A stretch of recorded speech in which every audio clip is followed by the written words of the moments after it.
ಈ ಕ್ಷೇತ್ರದ ಶಾಸಕರು ರಾಜ್ಯದ ಸ್ಪೀಕರ್ ರವರ ಪತ್ರಿಕಾಗೋಷ್ಠಿಯ ಹೇಳಿಕೆ. ಈ ಹೇಳಿಕೆಗಳು ಸ್ಪೀಕರ್ ರವರು ವೈಯಕ್ತಿಕವಾಗಿ ಹೇಳಿದ ರೀತಿಯಲ್ಲಿಲ್ಲ, ಯಾರೋ ಬರೆದುಕೊಟ್ಟದನ್ನ ಬಂದು ಮಂಡನೆ ಮಾಡಿದಂತಹ ರೀತಿಯಲ್ಲಾಗಿದೆ ನಮಗೆ ಕಾಣಲಿಕ್ಕೆ ಸಾಧ್ಯವಾದ. ನನ್ನನ್ನ ಸೋಲಿಸಲಿಕ್ಕೆ ಶ್ರಮ ಪಟ್ಟವರ ನಡುವೆ ಅಲ್ಲಿ ಗಲಾಟೆ ನಡೆದಿದೆ ಹೊರತು ಅವರು ನೆನಪಿಸಬೇಕು ಏನಂತ ಹೇಳಿದ್ರೆ ಅಲ್ಲಿ ನಡೆದಿರುವಂತಹದ್ದು ಇವರನ್ನ ಸೋಲಿಸಿದಂತಹ ಬಿಜೆಪಿಯವರ ವಿಜಯೋತ್ಸವ ಕಾರ್ಯಕ್ರಮ. ಆ ವಿಜಯೋತ್ಸವ ಅಲ್ಲಿ ಮಾಡಿದವರು ಯಾರು? ಇವರನ್ನ ಸೋಲಿಸಿದವರು. ಅಲ್ಲಿ ಗಲಾಟೆ ನಡೆದಿರುವಂತ ಅವರ ನಡುವೆ ಅಲ್ಲಿ ಏನು ಸಂಘರ್ಷ ಉಂಟಾಗಿರುವಂತಹದ್ದು ಕಾಂಗ್ರೆಸ್ ಅನ್ನ ಗೆಲ್ಲಿಸಲಿಕ್ಕೆ ನೋಡಿದವರ ಮಧ್ಯೆ ಮತ್ತು ಕಾಂಗ್ರೆಸ್ ಅನ್ನ ಸೋಲಿಸಿದವರ ಮಧ್ಯೆ ಅನ್ನುವಂಥದ್ದು ಮಾನ್ಯ ಶಾಸಕರು ಮರೆತಾಗಿದೆ. ಕಾಂಗ್ರೆಸ್ಗೆ ಮತ ಹಾಕಿದವರು, ಕಾಂಗ್ರೆಸ್ಗೋಸ್ಕರ ಕೆಲಸವನ್ನ ಮಾಡಿದವರು. ಒಂದು ದುರಂತ ಅಂತ ಹೇಳ್ಬೇಕು. ರಾಜ್ಯ ಕರ್ನಾಟಕದಲ್ಲಿ ಬಂದ ಮೇಲೆ ನಿರಂತರವಾದಂತಹ ತಾರತಮ್ಯ ನೀತಿ ಮುಸಲ್ಮಾನರ ಮೇಲೆ. ಇವರಿಗೆ ವೋಟ್ ಹಾಕ್ಲಿಕ್ಕೆ ಮುಸಲ್ಮಾನರು ಬೇಕು, ಇವರಿಗೆ ಜೈಕಾರ ಹಾಕ್ಲಿಕ್ಕೆ ಮುಸಲ್ಮಾನರು ಬೇಕು. ಇವರಿಗೆ ಜೈಕಾರ ಹಾಕಿದ್ರು ಕೂಡ ಪಾಕಿಸ್ತಾನ ಜಿಂದಾಬಾದ್ ಹೇಳಿದ ಅಂತ ಹೇಳಿ ಒಬ್ಬ ಮುಸ್ಲಿಂ ಕಾಂಗ್ರೆಸ್ ನಾಯಕನನ್ನ ಜೈಲಿಗೆ ಕಳಿಸಿ, ಬಾಬರಿ ಮಸೀದ್ ಪರ ಸ್ಟೇಟಸ್ ಹಾಕಿದ್ರು ಅಂತ ಹೇಳಿ ಜೈಲಿಗೆ ಕಳಿಸಿದ್ರು. ಈ ಕಮಿಷನರ್ಗೆ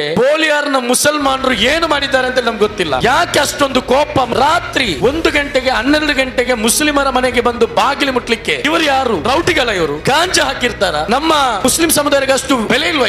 ಇಲ್ಲಿ ನಾವು ಪೊಲೀಸ್ ಇಲಾಖೆಗೆ ಸ್ಪಷ್ಟವಾಗಿ ಹೇಳ್ತಾ ಇರುವಂತಹದ್ದು, ಇಲ್ಲಿ ನಾವು ಇದುವರೆಗೆ ನಮ್ಮ ಕ್ಷಮೆಯ ಸಂಯಮವನ್ನು ನಾವು ಪಾಲಿಸಿದ್ದೇವೆ. ಇಲ್ಲಿ ಕಾಂಗ್ರೆಸ್ ಸರ್ಕಾರ ಇದೆ, ಏನಾದ್ರೂ ಒಂದು ಮಾಡಬಹುದು ಅಂತ ಹೇಳಿ ಇಲ್ಲಿನ ಜನಗಳು ಕಾಯ್ತಾ ಇದ್ದಾರೆ. ಇವರು ನೋಡಿದ್ರೆ ರಾತ್ರಿ 1 ಗಂಟೆಗೆ ಬರುವುದು, ಮಹಿಳೆಯರಿಲ್ಲದೆ ಊಟ ಹಾಕಿಕೊಂಡು ಬಂದು ಬಾಗಿಲಿಗೆ ತುಳಿಯುವುದು. ಕಮಿಷನರ್ ಅವರು ಒಂದು ದಿನ ಮುಂಚೆ ಮೊನ್ನೆ ಪೀಸ್ ಮೀಟಿಂಗ್ ಮಾಡ್ತಾರೆ, ಬಕ್ರೀದ್ ಮರು ದಿವಸ ಬಕ್ರೀದ್ ದಿವಸನೇ ಇದೇ ಬಿಜೆಪಿ ಅವರಿಗೆ ವಿಜಯೋತ್ಸವಕ್ಕೆ ಅನುಮತಿ ಮಾಡಿಕೊಡ್ತಾರೆ. ಬಿಜೆಪಿಯ ಕಾರ್ಯಕರ್ತರ ಮನೆಗೆ ಪೊಲೀಸರು ಹೋಗದ ಹಾಗೆ ತಡೆಯುತ್ತಾ ಇರುವವರು ಯಾರು? ಯುಟಿ ಖಾದರ್ ರವರ, ಕೂನ್ ರಾವ್ ರವರ, ಪರಮೇಶ್ವರ್ ರವರ ಪೊಲೀಸ್ ಇಲಾಖೆನೆ ಸಂಘ ಪರಿವಾರದವರ ಪರವಾಗಿ ನಿಂತು ಈ ಕೆಲಸವನ್ನ ಮಾಡ್ತಾ ಇದೆಯಾ? ಮೊನ್ನೆ ಒಬ್ಬ ಶಾಸಕ ಇವರ ಆನೆಗೆ ಬಂದು ರಾತ್ರಿ ಧಮಕಿ ಹಾಕಿ ಹೋದ್ನಲ್ಲ, ನಿಮ್ಮ ಕೋಲರ್ ಪಟ್ಟಿ ಹಿಡಿತೇನೆ ಅಂತ ಹೇಳಿ. ಹರೀಶ್ ಪುಂಜನ ಮನೆಗೆ ಹೋಗಿ ಇವರಿಗೆ ಬಾಗಿಲು ತಟ್ಟಲಿಕ್ಕೆ ಯಾಕೆ ಧೈರ್ಯ ಬರಲಿಲ್ಲ?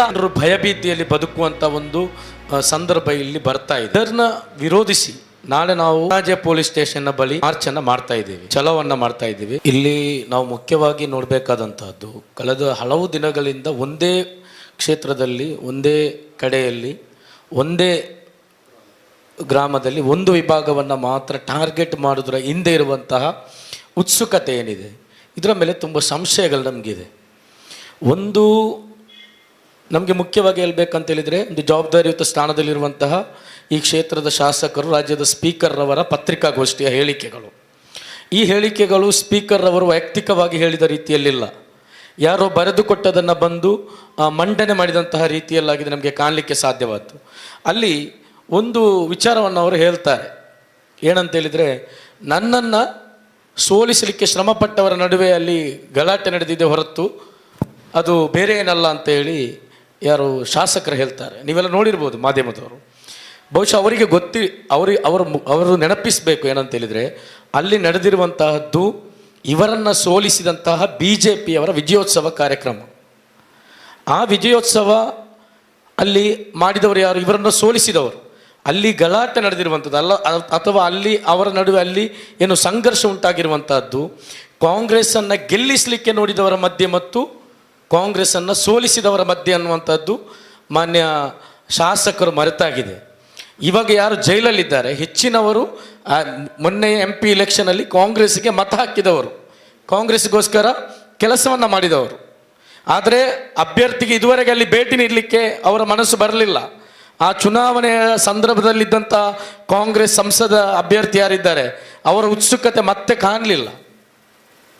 ಒಂದು ದುರಂತ ಅಂತ ಹೇಳಬೇಕು. ರಾಜ್ಯ ಸರ್ಕಾರ ಕರ್ನಾಟಕದಲ್ಲಿ ಬಂದ ಮೇಲೆ ನಿರಂತರವಾದಂತಹ ತಾರತಮ್ಯ ನೀತಿ ಮುಸಲ್ಮಾನರ ಮೇಲೆ.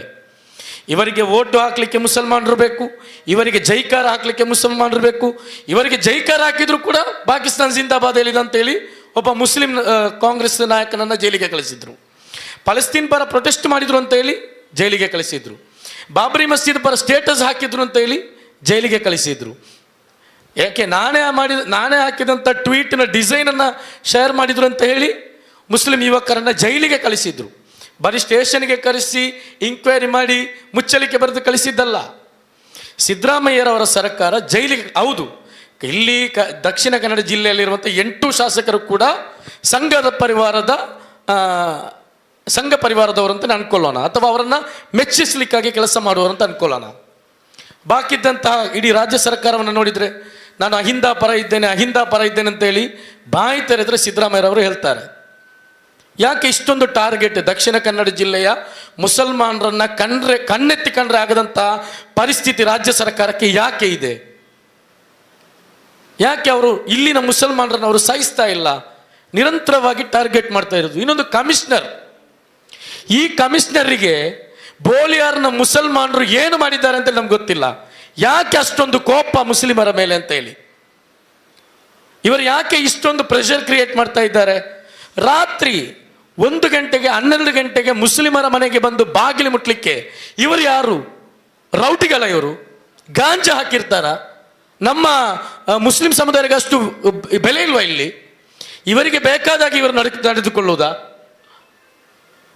ಇಲ್ಲಿ ನಾವು ಪೊಲೀಸ್ ಇಲಾಖೆಗೆ ಸ್ಪಷ್ಟವಾಗಿ ಹೇಳ್ತಾ ಇರುವಂತಹದ್ದು, ಇಲ್ಲಿ ನಾವು ಇದುವರೆಗೆ ನಮ್ಮ ಕ್ಷಮೆಯ ಸಂಯಮವನ್ನು ನಾವು ಪಾಲಿಸಿದ್ದೇವೆ.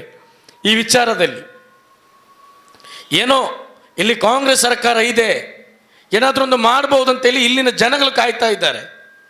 ಇವರು ನೋಡಿದರೆ ರಾತ್ರಿ 1 ಗಂಟೆಗೆ ಬರುವುದು, ಮಹಿಳೆಯರಿಲ್ಲದೆ ಬೂಟು ಹಾಕಿಕೊಂಡು ಬಂದು ಬಾಗಿಲಿಗೆ ತುಳಿಯುವುದು. ಇವರು ರಾತ್ರಿ 12-11 ಗಂಟೆಗೆ ಹೋಗಿ ಇಲ್ಲಿ ನಡೆಯುವಂಥ ಅನೈತಿಕ ಚಟುವಟಿಕೆಗಳಿಗೆ ಇವರು ಕಣ್ವಾಡ ಹಾಕಲಿ. ದಕ್ಷಿಣ ಕನ್ನಡ ಜಿಲ್ಲೆಯಲ್ಲಿ ಅದಷ್ಟು ಶಾಂತಿ ನೆಲೆಸಬಹುದು. ಕಮಿಷನರ್ ಅವರು 1 ದಿನ ಮುಂಚೆ ಮೊನ್ನೆ ಪೀಸ್ ಮೀಟಿಂಗ್ ಮಾಡ್ತಾರೆ, ಬಕ್ರೀದ್ ಇದ್ದು. ಮರು ದಿವಸ ಬಕ್ರೀದ್ ದಿವಸನೇ ಇದೇ ಬಿಜೆಪಿಯವರಿಗೆ ವಿಜಯೋತ್ಸವಕ್ಕೆ ಅನುಮತಿ ಮಾಡಿಕೊಡ್ತಾರೆ. ಇವರಿಗೆ ಎಂಥ ಕಾಳಜಿ ಇರುವುದು ದಕ್ಷಿಣ ಕನ್ನಡ ಜಿಲ್ಲೆಯ ಬಗ್ಗೆ? ಇವರಿಗೆ ಮಂಗಳೂರು ನಗರದ ಬಗ್ಗೆ ಇವರಿಗೆ ಎಂಥ ಕಾಳಜಿ ಇರುವುದು? ಇಷ್ಟಕ್ಕೂ ಕೂಡ ಕಮಿಷನರ್ ಅವರಿಗೆ ಒತ್ತಡ ಹೇರ್ತಾ ಇರುವಂಥವ್ರು ಯಾರು? ಇಲ್ಲಿ ಸಿದ್ದರಾಮಯ್ಯ ಸರ್ಕಾರ ಕರ್ನಾಟಕ ರಾಜ್ಯದಲ್ಲೂ ದಕ್ಷಿಣ ಕನ್ನಡ ಜಿಲ್ಲೆಯ ಯೋಗಿಯ ಅಂಡರಲ್ಲಿದೆಯಾ? ಇದಕ್ಕೆ ಕಮಿಷನರ್ ಅವರು ಉತ್ತರಿಸಬೇಕು. ನಮ್ಮವರಿಗೆ ಮುಸ್ಲಿಂ ನಾಯಕರಿಗೆ ಮಾತ್ರ ನೋಟಿಸ್ಗಳು, ಮುಸ್ಲಿಮರಿಗೆ ಮಾತ್ರ ಬಂಧನಗಳು, ಮುಸ್ಲಿಮರ ಮನೆಗೆ ಮಾತ್ರ ದಾಳಿಗಳು. ಈಗಾಗಲೇ ಅನ್ವರ್ ಸಾದತ್ ಅವರು ಪ್ರಸ್ತಾಪ ಮಾಡಿದರು. ಯಾಕೆ ಸಂಘ ಪರಿವಾರದ ಅದರಲ್ಲಿ ನಮಗಿರುವಂಥದ್ದು ಯಾಕೆ ಮಾಡಲಿಲ್ಲ ಅಂತೇಳಿ ಅಲ್ಲ, ಸಂಘ ಪರಿವಾರದ ಗೂಂಡಾಗಳ ಮನೆಗೆ, ಬಿಜೆಪಿಯ ಕಾರ್ಯಕರ್ತರ ಮನೆಗೆ ಪೊಲೀಸರು ಹೋಗದ ಹಾಗೆ ತಡೆಯುತ್ತಾ ಇರುವವರು ಯಾರು? ಯುಟಿ ಖಾದರ್ ರವರ, ಗೂಂಡ್ರಾವ್ರವರ, ಪರಮೇಶ್ವರ್ ರವರ? ಯಾರು ತಡೀತಾ ಇರುವುದು? ಅದೇ ರೀತಿ ಮುಸಲ್ಮಾನರ ಮನೆಗೇನೆ ಹೋಗಿ ಇಂಥವರನ್ನೇ ಅರೆಸ್ಟ್ ಮಾಡಬೇಕಂತೇಳಿ ಒತ್ತಡ ಹಾಕ್ತಾ ಇರುವುದು ಯಾರು? ಶಾಸಕರಾಗ್ತಾ ಇದ್ದಾರಾ ಅಥವಾ ಬೇರೆ ಯಾರಾದ್ರೂ ಹಾಕ್ತಾ ಇದ್ದಾರಾ? ಅಥವಾ ಪೊಲೀಸ್ ಇಲಾಖೆನೇ ಸಂಘ ಪರಿವಾರದವರ ಪರವಾಗಿ ನಿಂತು ಈ ಕೆಲಸವನ್ನ ಮಾಡ್ತಾ ಇದೆಯಾ? ಇದನ್ನು ನಮಗೆ ಬಹಿರಂಗವಾಗಿ ಹೇಳಬೇಕು. ಇದು 15 ಮಂದಿಯನ್ನ ಅರೆಸ್ಟ್ ಮಾಡಿದ ಮೇಲೂ ಕೂಡ ಪೊಲೀಸ್ ಇಲಾಖೆಗೆ ಅವರ ಈ ವಿಚಾರದಲ್ಲಿರುವಂಥ ಇಂಟ್ರೆಸ್ಟ್ ಮುಗಿದಿಲ್ಲ ಅಂತ ಹೇಳಿದ್ರೆ ಇದರಲ್ಲಿ ಇನ್ಯಾವುದೋ ಉದ್ದೇಶ ಸರ್ಕಾರ ಮತ್ತು ಪೊಲೀಸ್ ಇಲಾಖೆಗೆ ಇದೆ ಅನ್ನೋದು ಅರ್ಥ. ಮೊನ್ನೆ ಒಬ್ಬ ಶಾಸಕ ಇವರ ಠಾಣೆಗೆ ಬಂದು ರಾತ್ರಿ ಧಮಕಿ ಹಾಕಿ ಹೋದ್ನಲ್ಲ, ನಿಮ್ಮ ಕೋಲರ್ ಪಟ್ಟಿ ಹಿಡಿತೇನೆ ಅಂತ ಹೇಳಿ. ಆ ಹರೀಶ್ ಪೂಂಜನ ಮನೆಗೆ ಹೋಗಿ ಇವರಿಗೆ ಬಾಗಿಲು ತಟ್ಟಲಿಕ್ಕೆ ಯಾಕೆ ಧೈರ್ಯ ಬರಲಿಲ್ಲ? ಅಲ್ಲಿ ಧಮಕಿ ಹಾಕಿ ಮಂಗಳೂರಿಗೆ ಇನೋವಾ ಕಾರಲ್ಲಿ ಬಂದಂತ ಹರೀಶ್ ಪೂಂಜನನ್ನು ಬೀಸ್ ರೋಡಲ್ಲಿ ಅಡ್ಡ ಹಾಕಿ ಅರೆಸ್ಟ್ ಮಾಡಲಿಕ್ಕೆ ದಕ್ಷಿಣ ಕನ್ನಡ ಜಿಲ್ಲೆಗೆ ಪೊಲೀಸ್ಗೆ ದಮ್ಮಿರ್ಲಿಲ್ವಾ? ತಾಕತ್ತಿರ್ಲಿಲ್ವಾ? ಮರುದಿವಸ ಹರೀಶ್ ಪೂಂಜನ ಮನೆಗೆ ಹೋಗಿ ಇವರು ದಂಬಾಲು ಬಿದ್ರಲ್ಲ. ಒಮ್ಮೆ ನೀವು ಪೊಲೀಸ್ ಸ್ಟೇಷನ್ಗೆ ಬಂದು ಹೋಗಿ ಅಂತ ಹೇಳಿ ಕೋರ್ಟಿನಿಂದ ಬೇಲ್ ತೆಗೆದು ಹೊರಬರಬೇಕಾದಂತ ಒಬ್ಬನಿಗೆ ಸ್ಟೇಷನ್ ಅಲ್ಲಿ ಇವರು ಬೇಲ್ ಕೊಟ್ರಲ್ಲ. ಸರ್ಕಾರದ ವೈಫಲ್ಯ ಎಲ್ಲಿವರೆಗೆ ಇದೆ ಅಂತ ಹೇಳಿದ್ರೆ, ನಿನ್ನೆ ಏನು ಸಂಘ ಪರಿವಾರದವರು ಹೈಕೋರ್ಟ್ಗೆ ಹೋಗಿದ್ರು. ಪ್ರಾಸಿಕ್ಯೂಟರ್ ಅಲ್ಲಿ ಸ್ಟೇ ತರುವಾಗ ಅವರು ಅಬ್ಜೆಕ್ಷನ್ ಹಾಕುವುದಿಲ್ಲ, ಒಂದು ಮಾತು ಎತ್ತುವುದಿಲ್ಲ ಸರ್ಕಾರದ ವಕೀಲರು.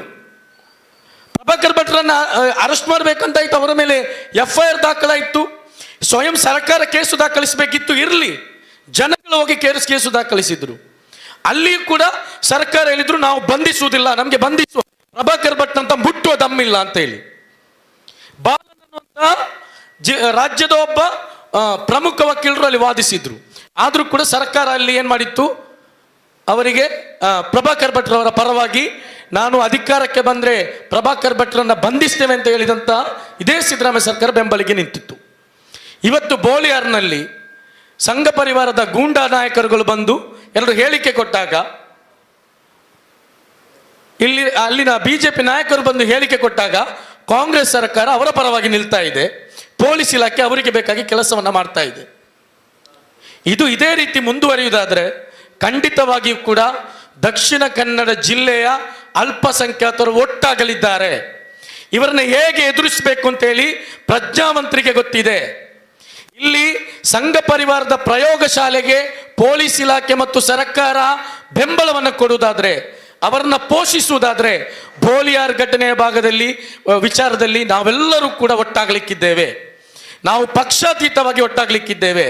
ಮುಸ್ಲಿಂ ಸಮುದಾಯದಿರುವಂಥ ಎಲ್ಲ ನಾಯಕರುಗಳನ್ನು ಒಟ್ಟುಗೂಡಿಸಲಿಕ್ಕಿದ್ದೇವೆ. ನಾವು ಈ ವಿಚಾರವನ್ನು ಇಲ್ಲಿಗೆ ಬಿಡುವಂಥ ಪ್ರಯೋಜನ ಇಲ್ಲ, ಬಿಡುವುದಿಲ್ಲ. ಇನ್ನು UT ಖಾದರ್ ಅವರಿಗೆ ನಾವು ಏನು ಕೂಡ ಅವರನ್ನ ಪೊಲಿಟಿಕಲ್ ಆಗಿ ಟಾರ್ಗೆಟ್ ಮಾಡೋದಲ್ಲ. ನಿಮಗೆ ವೋಟ್ ಹಾಕಿ ಗೆಲ್ಲಿಸಿದಂಥ ಜನಗಳು ಏನಿದ್ದಾರೆ, ಅವರು ಹಾಕಿದಂಥ ವೋಟ್ ಏನಿದೆ, ಅದಕ್ಕೆ ಬೇಕಾದರೂ ಕೆಲಸ ಮಾಡಿ. ನೀವು ಬರೀ ದುಬೈಗೆ ಹೋಗುವುದು, ವಿದೇಶಕ್ಕೆ ಹೋಗಿ ಇನ್ವೆಸ್ಟ್ಮೆಂಟ್ ಮಾಡುವ ವಿಚಾರದಲ್ಲಿ ಇರಬೇಡಿ. ಅಥವಾ ಯಾರಿಗೋ ಬೇಕಾಗಿ ಈ BJP ಅವರನ್ನ ಮೆಚ್ಚಿಸುವಂಥ, ಸಂಘ ಪರಿವಾರನ ಓಲೈಸುವಂಥ ಹೇಳಿಕೆಗಳನ್ನು ನೀಡುವಂಥಲ್ಲಿ ನಿಮ್ಮ ಈ ಅಧಿಕಾರವನ್ನು ದುರುಪಯೋಗ ಮಾಡಬೇಡಿ. ಜನರ ಪರವಾಗಿ ನಿಲ್ಲಿ. ನೀವು ಹೇಳಿದ್ರಿ ಅಲ್ಲ, ಬೋಲಿಯಾರಿಗೆ ನಾನು ಹೋಗುವುದಿಲ್ಲ, ಹೋದ್ರೆ ಅದೇನಾಗ್ತದೆ, ಇನ್ನೊಂದಕ್ಕೆ ಕಾರಣ ಆಗ್ತದೆ ಅಂತ. ನಾವು UT ಖಾದರಲ್ಲಿ ಹೇಳೋದು ನೀವು ಬೋಲಿಯಾರಿಗೆ ಹೋಗಿ ಅಂತ ಹೇಳಿ ಅಲ್ಲ. ಅವರು ಬೋಲಿಯಾರಿಗೆ ಬರುವುದೇ ಬೇಡ. ಅಲ್ಲಿನ ಜನರ ಸಂಕಷ್ಟ, ಅಲ್ಲಿನ ಜನರ ನೋವು, ಅಲ್ಲಿನ ಮಹಿಳೆಯರ ಕಣ್ಣೀರು, ಅದೆಲ್ಲ ನೋಡಿ ಕರಗುವಂಥವ್ರು ನೀವಲ್ಲ ಅಂತೇಳಿ ನಮ್ಗೆ ಗೊತ್ತಿದೆ. ನಾವು ಹೇಳುವಂತಹದ್ದು ಕನಿಷ್ಠ ಪಕ್ಷ ಒಬ್ಬ ಶಾಸಕನಾಗಿ ನಿಮ್ಮ ಜವಾಬ್ದಾರಿಯನ್ನು ನಿಭಾಯಿಸಿ. ಅಲ್ಲಿನ ಜನರ ನ್ಯಾಯಕ್ಕೋಸ್ಕರ ಮಾತಾಡಿ, ಸರ್ಕಾರಕ್ಕೆ ಒತ್ತಡ ತನ್ನಿ. ಅಷ್ಟೇ ನಾವು ಎಲ್ಲಿರುವಂಥದ್ದು. ಅದು ಬಿಟ್ಟು ಅಲ್ಲಿಯ ಜನರು ನೀವು ಮನೆ ಬಾಗಿಲಿಗೆ ಬನ್ನಿ, ನಮ್ಮ ಕಣ್ಣೀರಲ್ಲಿ ಪಾಲ್ಗೊಳ್ಳಿ ಅಂತ ಕೇಳೋದಿಲ್ಲ. ಅಮಾಯಕರು ಬಂಧನ ಆಗಿದ್ದಾರೆ, ಇನ್ನೂ ಕೂಡ ಜನರನ್ನು ನೀವು ಬೆದರಿಸ್ತಾ ಇದ್ದಾರೆ ನಿಮ್ಮ ಪೊಲೀಸರವರು. ಅದಕ್ಕೆ ಕಡಿವಾಣ ಹಾಕಿ ಅನ್ನೋದಾಗಿದೆ ನಾವು ಅವರಲ್ಲಿ ಹೇಳ್ತಾ ಇರುವಂಥದ್ದು. ಅಮಾಯಕರ ಬಂಧನ ಆಗ್ತಾ ಇದೆ, ರಾತ್ರೋರಾತ್ರಿ ಮನೆಗೆ ದಾಳಿಗಳು ನಡೀತಾ ಇದೆ, ಮಹಿಳೆಯರನ್ನ ಮನೆಯವರನ್ನ ಕರ್ಕೊಂಡೋಗಿ ಸ್ಟೇಷನಲ್ಲಿ ಕೂರಿಸ್ತಾ ಇದ್ದಾರೆ. ಪೊಲೀಸರು ಒಬ್ಬನನ್ನು ಅರೆಸ್ಟ್ ಮಾಡಲಿಕ್ಕೆ ಒಂದು ಜೀಪಲ್ಲಿ ಬಂದರೆ ಸಾಕಾಗ್ತದೆ, 100-150 ಮಂದಿ ಬಂದು ಅಲ್ಲಿ ಏನೋ ಒಂದು ಘಟನೆ ನಡೆದ ರೀತಿಯಲ್ಲಿ ಮಾಡ್ತಾ ಇದ್ದಾರೆ. ಇದು ಮಾಡಬಾರ್ದು. ಈಗ ಏನು ಬಂಧನ ಆಗಿದೆ ಅಲ್ಲಿಗೆ ನಿಲ್ಲಿಸಬೇಕು. ಮತ್ತು ಸಂಘ ಪರಿವಾರದ ಹಿನ್ನೆಲೆ ಇರುವವರನ್ನು ನೀವು ಬಿಟ್ಟು ಒಂದೇ ವಿಭಾಗವನ್ನು ಯಾಕೆ ಟಾರ್ಗೆಟ್ ಮಾಡ್ತೀರಿ? ಇದಾಗಿದೆ ನಮಗೆ ಕೇಳಲಿಕ್ಕಿರುವಂಥದ್ದು. ಪೊಲೀಸರ ಈ ತಾರತಮ್ಯ ನೀತಿ ಏನಿದೆ, ಅಥವಾ ಸರ್ಕಾರದ ತಾರತಮ್ಯ ನೀತಿ, ಇದನ್ನು ಹೀಗೆ ಬಿಟ್ಟರೆ ದಕ್ಷಿಣ ಕನ್ನಡ ಜಿಲ್ಲೆಯಲ್ಲಿ ಶಾಂತಿ ನೆಲೆಗೊಳ್ಳಲಿಕ್ಕೆ ಸಾಧ್ಯ ಇಲ್ಲ. ಜನರು ಭಯಭೀತಿಯಲ್ಲಿ ಬದುಕುವಂಥ ಒಂದು ಸಂದರ್ಭ ಇಲ್ಲಿ ಬರ್ತಾ ಇದೆ. ಇದನ್ನು ವಿರೋಧಿಸಿ ನಾಳೆ ನಾವು ಕೊಣಾಜೆ ಪೊಲೀಸ್ ಸ್ಟೇಷನ್ನ ಬಳಿ ಮಾರ್ಚನ್ನು ಮಾಡ್ತಾಯಿದ್ದೀವಿ, ಚಲೋವನ್ನು ಮಾಡ್ತಾಯಿದ್ದೀವಿ. ನಾವು ಬೋಲಿಯಾರ್ನ ಎಲ್ಲ ಜನರನ್ನು ಸೇರಿಸಿಕೊಂಡು ನಾವು SDPI ಕಡೆಯಿಂದ ಇದನ್ನು ಮಾಡ್ತಾ ಇದ್ದೇವೆ.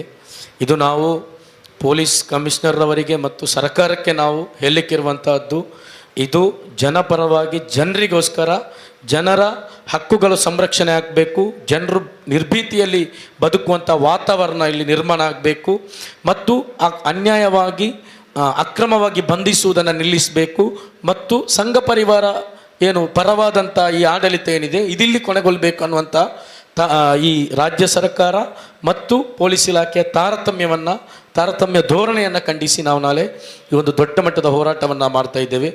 ಎಲ್ಲ ಮಾಧ್ಯಮ ಮಿತ್ರರು ಕೂಡ ಈ ಜನಪರವಾದ ಹೋರಾಟದ ಭಾಗವಾಗಬೇಕು ಅಂತೇಳಿ ನಾವು ಕೇಳಿಕೊಳ್ತಾ ಇದ್ದೇವೆ.